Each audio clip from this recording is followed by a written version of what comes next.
Pakistan Peoples party کی leadership Lahore, Karachi اور اسلام آباد کے چکر کاٹ رہے گزشتہ 24 گھنٹوں 48 گھنٹوں کے دوران کوئی 7-8 دفعہ مختلف جگہوں پہ وہ لوگ گئے ہیں. بلاول بھٹو زرداری صاحب کو ہنگامی طور پر لاہور طلب کیا گیا ہے. اور صافی صاحب یہ میل ملاقاتیں ہم دیکھ رہے ہیں کہ بڑی تیزی کے ساتھ چل رہی ہیں. آپ مجھے یہ بتائیں کہ وفاق میں آپ پیپلز پارٹی کا کیا رول دیکھ رہے ہیں, نون لیگ کا کیا رول ہو سکتا ہے ممکنہ طور پہ؟ دیکھیں پیپلز پارٹی کے جو اب تک جو مطالبات سامنے آئے ہیں اس میں ان کی نظر جو ہے وہ پرائم منسٹر شپ پہ ہے, لیکن ان کا یہ مطالبہ جو ہے وہ تسلیم نہ ہونے کے برابر اس کے امکانات ہے, کیونکہ اسلام آباد کے پڑوس میں بھی یہ اطلاعات ہے کہ کچھ ملاقاتیں پاکستان پیپلز پارٹی کی قیادت نے کی ہے, لیکن وہاں سے جو سپورٹ اور اشارے جو ملے ہیں وہ پاکستان مسلم لیگ نون کے حق میں جا رہے ہیں. تو مطالبہ تو ان کی طرف سے ظاہر ہے بڑا مطالبہ اور بڑے مطالبے کیے جائیں گے. حکومت سازی میں بھی وہ اہم عہدے طلب کر رہے ہیں, اور ابتدا انہوں نے یہی سے کر دی ہے کہ بلاول بھٹو زرداری صاحب کے لیے وزارت عظمیٰ کا منصب مانگا جا رہا ہے, لیکن اس بات کا امکان بہت کم ہے کہ ان کی خواہش پوری ہو جائے. لیکن پاکستان اور مسلم لیگ نون کے درمیان آنے والے دنوں میں سمجھوتا ممکن ہے.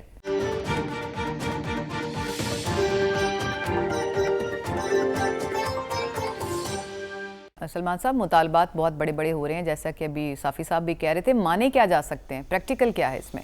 دیکھیں یہ آپس میں نہیں مانیں گے تو کوئی اور منوائے گا. اور بات یہ کہ پاکستان کی سیاست کا ایک المیہ ہے کہ پاکستان میں وہ پارٹی جس کے 100 کے قریب اراکین ہیں وہ اپوزیشن میں بیٹھیں گے. اور دیکھیں اس سیاست میں سیاسی طرز عمل بڑا امپورٹنٹ ہوتا ہے کہ ہم پچھلے الیکشن پروسیس میں سب یہ بات کہتے رہے نا کہ جی بلاول صاحب شریف قیادت کو ٹارگٹ کر رہے تھے, لیکن شریف قیادت نے, آپ اس کی تائید کریں گے, میں بار بار کہتا تھا کہ نواز شریف نے کہا ہے کہ ان کو ٹارگٹ نہیں کرنا. بالکل, آپ تو بار بار کہتے ہیں. چیزیں طے تھیں, وہ ہے نا کہ دشمنی جم کے کرو لیکن یہ گنجائش رہے کہ ہم تم دوست ہو جائیں تو شرمندہ نہ ہوں. اس وقت بھی جس سورس سے مجھے یہ بتایا گیا ہے کہ اسلام آباد میں یہ تجویز بھی گردش میں ہے, تو میں نے ان سے پوچھا کہ یہ تو بڑی پازیٹیو تجویز ہے, تو اس میں رکاوٹ کون ہے؟ پھر انہوں نے کہا کہ رکاوٹ ایک ہی شخص ہے. وہ تو یہاں تک کہتے ہیں کہ اگر کوئی معاملہ چل بھی پڑے یا ان کو ریلیف بھی مل جائے وہ پھر بھی آ کے اس پہ اثر انداز ہوں گے. دیکھیں سیاست میں ایسے نہیں ہوتا. آج جو قیادت بیٹھی ہے, ایک فارمر پریزیڈنٹ اور ایک فارمر پرائم منسٹر آمنے سامنے بیٹھے ہیں, اور کس لیے بیٹھے؟ یہ ماضی کے بڑے حریف تھے, یہ ایک دوسرے کو سیکورٹی رسک کہتے تھے, ایک دوسرے کو کرپٹ کہتے تھے. دیکھیں سیاست اسی طرح چلتی ہے. اور میں یہ بتاؤں کہ جو معاملات ساری پارٹیز کہتے ہیں معاشی چیلنج ہے بہت بڑا, اس کے لیے پاکستان ایک ادارہ SIFC کی صورت میں بنا چکا ہوا ہے. بڑے اور بنیادی فیصلے اب وہاں پر ہونے ہیں.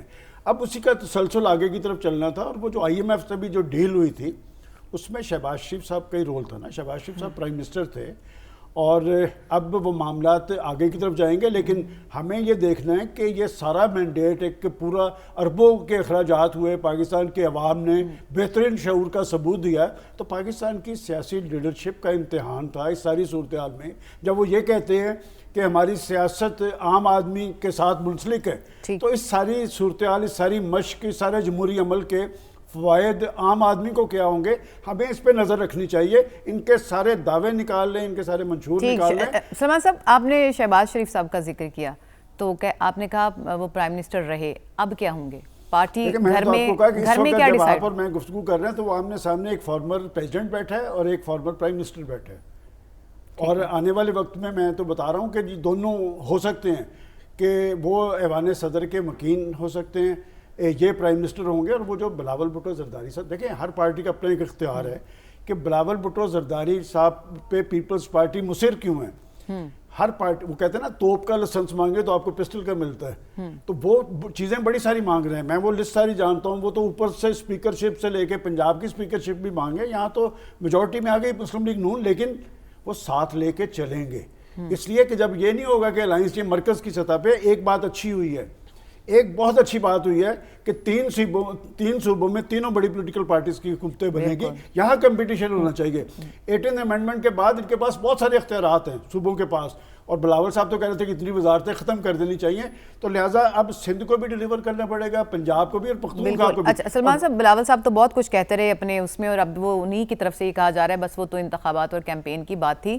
اچھا, یہ اگر خود پرائم منسٹرشپ مانگ رہے ہیں تو بدلے میں کیا دے رہے ہیں؟ دیکھیں, میں یہی آپ کو بتانے کی کوشش کر رہا ہوں کہ جب وہ پرائم منسٹرشپ مانگ رہے ہیں اس کے بدلے میں وہ اسپیکرشپ بھی ہے, پریزیڈنٹشپ بھی ہے, کیبنٹ میں یہ جو میں فارمر کا لفظ استعمال کر رہا ہوں سب پرانی پوزیشن پہ چلے جائیں گے اپنی پہ, کہ وزیر خارجہ رہے ہیں بلاول بھٹو زرداری صاحب, ابھی وہ یہی کہیں گے کہ جی ہم کل ان کا امپورٹنٹ اجلاس ہو رہا ہے پیپلز پارٹی کا. پیپلز پارٹی ایک پولیٹیکل پارٹی ہے اور وہ جمہوری طرز عمل کا مظاہرہ کرتی تھی کہ ہم بلاول بھٹو زرداری کو یہ کریڈٹ تو دیتے رہے نا کہ پاکستان کے اندر انہوں نے کمپین کی ہے, اور پھر اس پروگرام کو بھی آپ کریڈٹ دیں کہ ہم آپ کے سامنے کہہ رہے تھے کہ لاہور کے حلقہ 127 میں دوسری پوزیشن کا مقابلہ ہے. ٹھیک نکلی یہ بات, بالکل ساری باتیں درست نکلی. میں سمجھتا ہوں کہ اس ساری صورتحال میں اگر پی ڈی ایم پلس بھی بنتی ہے تو وہ جو 100 لوگ ہیں ان کو پھر بھی ساتھ لے کے چلیں گے تو ملک آگے کی طرف چلے گا. یہ تماشا اگر پھر لگا کہ جی وہ اندر بیٹھے ہیں, وہ باہر مظاہروں کا سلسلہ شروع ہو گیا, ریٹرننگ آفیسرز کے خلاف دھرنے شروع ہو گئے, تو پھر یہ معاملات نہیں چلیں گے. آج پاکستان کے حالات جو ہے دھرنوں اور احتجاج سے زیادہ ذمہ دارانہ مظاہروں کا آپ نے ذمہ داری کون کرے گا؟ بنیادی اور بڑے فیصلے تو ایس آئی ایف سی میں ہونے ہیں, وہی معاملات آگے کی طرف لے کے جائیں. مظاہروں کی بات آپ نے کی ڈاکٹر حسن عسکری صاحب, بعد میں تو ہوگا یا نہیں ہوگا, اب سے مظاہرے شروع ہو چکے ہیں اور بہت سے ایسے امیدوار ہیں جو اپنے فارم 45 اپنے گلے میں لٹکا کر کے پروٹیسٹ کر رہے ہیں. تو ابھی سے آپ کو تنازع کھڑا ہوتا دیکھ رہے ہیں الیکشن کے حوالے سے؟ دیکھیں, یہ تو جو انڈیویجول لیول پہ ہو رہا ہے یہ کچھ زیادہ پھیل نہیں سکتا.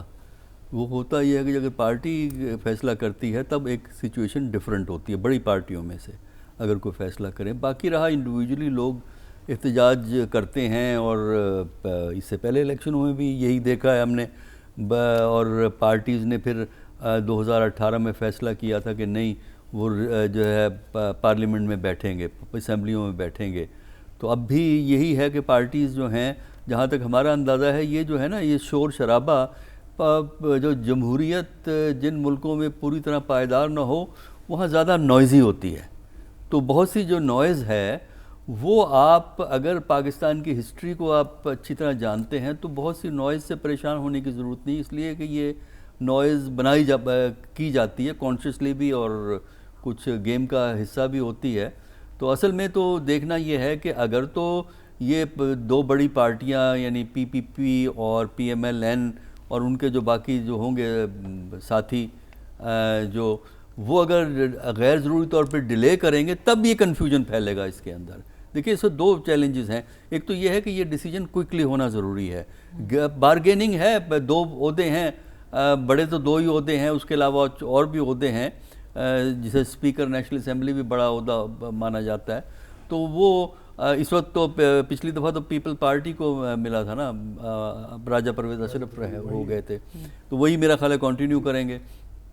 تو اس میں یہ ہے کہ جتنی جلد یہ فیصلہ کر کے گورنمنٹ انسٹال کر لیں, اور اس کے بعد جو اہم چیز ہے کہ جنہوں نے انٹرنیشنل نیگوسیشنز کرنے ہیں. دیکھیے, باہر پاکستان کے الیکشنز پہ اعتراضات ہوئے ہیں, جس کا فارن آفس نے جواب دیا, جو ظاہر ہے ہر حکومت اسی طرح ہی جواب دے گی جو ہمارے فارن آفس نے جواب دیا ہے. لیکن اس کا مطلب یہ ہے کہ اگر آپ نئی حکومت بناتے ہیں اور پھر ان کے آپس میں جھگڑے چلتے ہیں, کوئی پولیٹیکل اکوموڈیشن نہیں ہوتی, تو پھر وہ جو اس وقت جو شکوک و شبہات کا انٹرنیشنل لیول پہ اظہار کیا جا رہا ہے وہ اسٹرینتھن ہوں گے, اور وہ پاکستان کے لیے مسائل پیدا کر سکتے ہیں. جب آپ آئی ایم ایف کے پاس جائیں گے, آئی ایم ایف کے پاس تو آپ کو جانا پڑے گا, اور اداروں سے بھی آپ کو فائنینشیل سپورٹ کی جو ہے وہ ضرورت ہوگی. اور ایس آئی ایف سی جو بھی کرتی رہے فیصلے, اگر ملک کا ماحول کنڈیوسو نہیں ہوگا, ایس آئی ایف سی ماحول کو کنٹرول نہیں کر سکتی. ماحول کو کنٹرول کرنا ہے سیاسی عمل سے, سیاسی طریقہ کار سے, پولیٹیکل اکوموڈیشن سے. تو وہ اگر آپ نہیں, تو آپ کا یہ خیال ہے کہ فوری طور پہ حکومت سازی کی طرف جانا چاہیے تاکہ کنفیوژن کا جو زیادہ کنفیوژن پھیل سکتی ہے. بریک پہ جائیں گے, واپس آئیں گے تو گفتگو کا سلسلہ یہیں سے آگے بڑھائیں گے. اسٹے ود اس.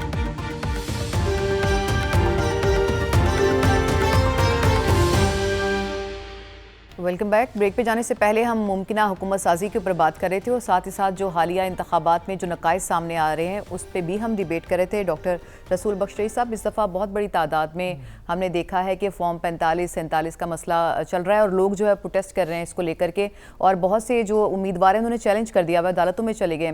تو آپ کیا سمجھتے ہیں کہ اس کے کوئی اثرات ہو سکتے ہیں؟ بالکل, دیکھیں اس وقت عدالتوں نے دیکھنا ہے کہ کس حد تک وہ انصاف فراہم کر سکتے ہیں اور کس حد تک یہ شکایات جائز ہیں اور شواہد کیا ہیں. اس وقت یہ ایک بہت ہی لمبا پروسیس ہے, اس میں جلدی سے کوئی فیصلے متوقع نہیں ہو سکتے. سب سے بڑی بات یہ ہے کہ الیکشن کمیشن آف پاکستان وہ کیا فیصلہ کرتا ہے کہ جن حلقوں میں لوگوں نے رجوع کیا ہے عدالت کا اور وہاں اگر نوٹیفیکیشن کرنے کے لیے اسٹے مل گیا ہے تو پھر اس صورت میں تو میرا نہیں خیال ہے کہ جب تک عدالت فیصلہ نہیں کرتی کوئی بات آگے بڑھے گی.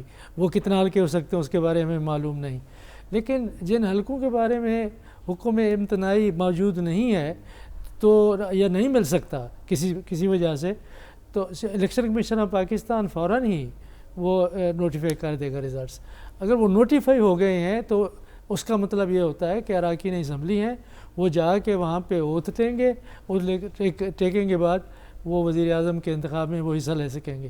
پھر ان کے خلاف اگر شکایات پھر بھی رہتی ہیں عدالتوں میں تو یہ سلسلہ چلتا رہے گا. ٹریبونلز ہیں, ہائی کورٹ ہے, پھر سپریم کورٹ ہے, الیکشن کمیشن آف پاکستان ہے اس سے پہلے, تو اس میں سال بھی لگ سکتا ہے, 2 سال بھی لگ سکتے ہیں. تو یہ ایک شکایات تو بہت ہیں, جس طرح سے لوگ کہہ رہے ہیں کہ کافی ایک فرق ہے. جو پہلے پولنگ ایجنٹس ہیں ان کو فارم 45 دیے گئے ہیں, کچھ کہتے ہیں ان میں تبدیلیاں کی گئی ہیں, پھر 47 میں. ڈاکٹر صاحب, آپ نے سارے انتخابات, بہت سے انتخابات یقیناً آپ نے دیکھے ہیں, تو شکایات کا جو تعداد ہے, پہلے بھی ماضی میں بھی شکایات سامنے آتی رہی ہیں, کیا اس دفعہ ضرورت سے مطلب عام روٹین سے زیادہ ہے بہت؟ آپ کیا فرق دیکھتے ہیں؟ میرے خیال میں جو ماضی میں ہوتا رہا اس کو 10 سے آپ ضرب دے دیں, اس سے بھی کہیں زیادہ آپ ضرب دے سکتے ہیں. اس کی بنیادی وجہ یہ ہے کہ شکوک و شبہات پیدا ہونا شروع ہو گئے اور بالکل جائز تھے. ہم بھی اپنے پروگراموں میں یہ سوال اٹھاتے رہے کہ اچانک یہ نتائج کی ترسیل کیوں بند ہو گئی, کیا ہوا, کیوں سسٹم بیٹھ گیا, جس کے بارے میں بڑا معتبر طریقے سے وہ کہتے تھے کہ بالکل متبادل نظام بھی موجود ہے. پھر الیکشن کمشنر آف پاکستان وہ غائب ہو گئے, اور پھر اس کے بعد جب ریزلٹس آنا شروع ہوئے تو اس سے پہلے جو ٹرینڈ تھا وہ اس سے مختلف تھے. اب مسئلہ یہ نہیں ہے کہ عدالتیں کیا فیصلہ کرتی ہیں اور اراکین اسمبلی نوٹیفائی ہوتے ہیں نہیں ہوتے ہیں. اصل مسئلہ یہ ہے کہ لوگوں کے ذہن میں کیا سوال آتے ہیں اور انٹرنیشنل میڈیا کیا کہہ رہا ہے. بڑی جو طاقتیں ہیں وہ ہماری انتخابات کی صحت کے بارے میں کس قسم کے سوالات اٹھا رہی ہیں.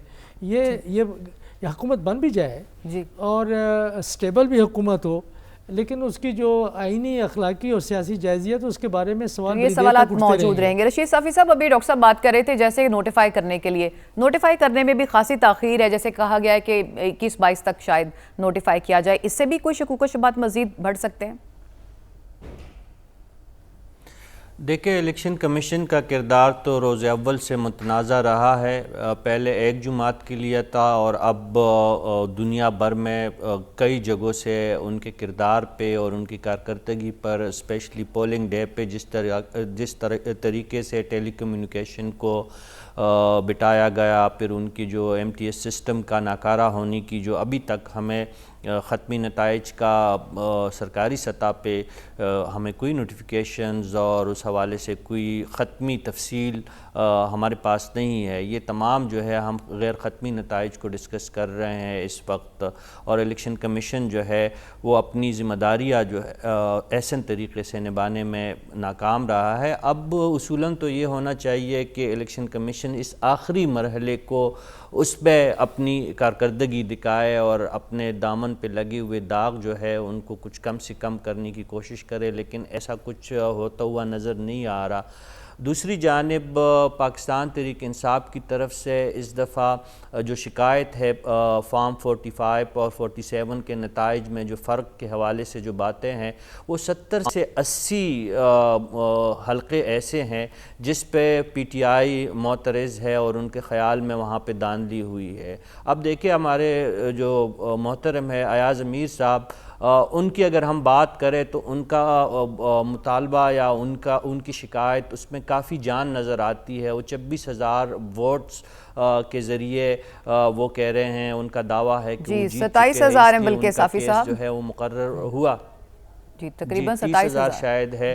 تو ان کا جی جو بھی نمبر ہے وہ ایاز صاحب اور الیکشن کمیشن اور وہاں کا ریٹرننگ آفیسر بہتر جانتے ہوں گے، لیکن ان کا کیس جو ہے اس کی سنوائی ہو رہی ہے اور شاید کل ان کی جو ہے وہ اسلام آباد میں اس کی ہیئرنگ ہو رہی ہے. تو یہ اس قسم کے کچھ شکایات تو درست ہے، لیکن دوسری طرف کچھ شکایات درست ہے بھی نہیں. اسلام آباد کے ایک حلقے پہ اعتراض تھا اور فارم 45 کا ذکر اور چرچا تھا بڑا. جب آج اس کے حوالے سے جب دوبارہ گنتی کی درخواست الیکشن کمیشن نے اور آروز نے مان لیا اور دوبارہ گنتی ہوئی تو مسلم لیگ نون کے انجم عقیل دوبارہ اس گنتی میں وہ کامیاب ٹھہرے. تو ایسے میں تو اب جن لوگوں کے پاس جو فارم ہے تو ظاہر ہے وہ جعلی ہے اور جعلسازی کا مقدمہ ان پہ بن سکتا ہے. تو اس صورتحال کو مزید پیچیدہ بنانے کے لیے ضروری ہے کہ سیاسی جماعتیں بالخصوص پاکستان تحریک انصاف کے جو لیڈرز ہیں وہ ان معاملوں میں نہ پڑے، کیونکہ ہمارے جمہوری ڈھانچے میں بہت زیادہ خامیاں اور کمی ہے. کوئی ایک جماعت کی اس وقت اس قابل نہیں ہے کہ وہ وفاق میں جو اعتراضات آ رہے ہیں وہ یہ بھی آ رہے ہیں کہ کئی حلقوں میں 16,500 ووٹ ریجیکٹ ہوئے. ویسے اتنے ووٹ ریجیکٹ ہو سکتے ہیں؟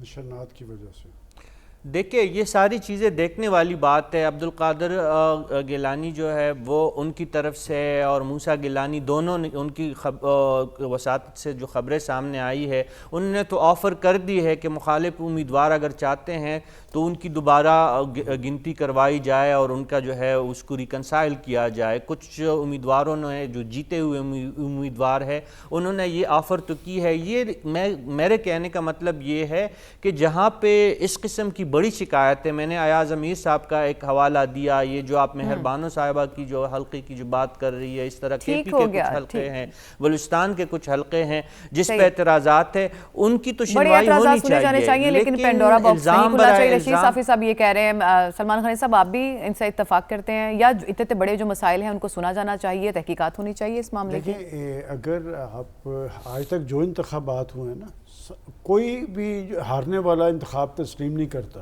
اور اس دفعہ شکایات زیادہ ہے. اور بڑا آسان حل ہے کہ اگر ریکاؤنٹنگ کی درخواست دے رہے ہیں تو ریکاؤنٹنگ کروا دیں. دیکھیں ایک آپ کا اخلاقی جواز ہونا ہے. اور ایاز امیر صاحب ہمارے ایک کولیگ رہے ہیں اور میں حیران ہوں. اور میں نے آپ کو یاد ہے میں نے اپنی لائیو ٹرانسمیشن میں بھی کہا تھا کہ وہ غلط بات نہیں کرتے، کچھ بھی مخالفت اپنی جگہ پہ یا اختلاف رائے اپنی جگہ پہ، اور انہوں نے درست کہا ہے. کل ان کا کیس لگ رہا ہے اور وہ اپنے فارم 45 لے کے آ رہے ہیں. اس فارم 45 میں تو وہ جیت رہے ہیں. بہرحال یہ تو کورٹ میں آ جائے گا.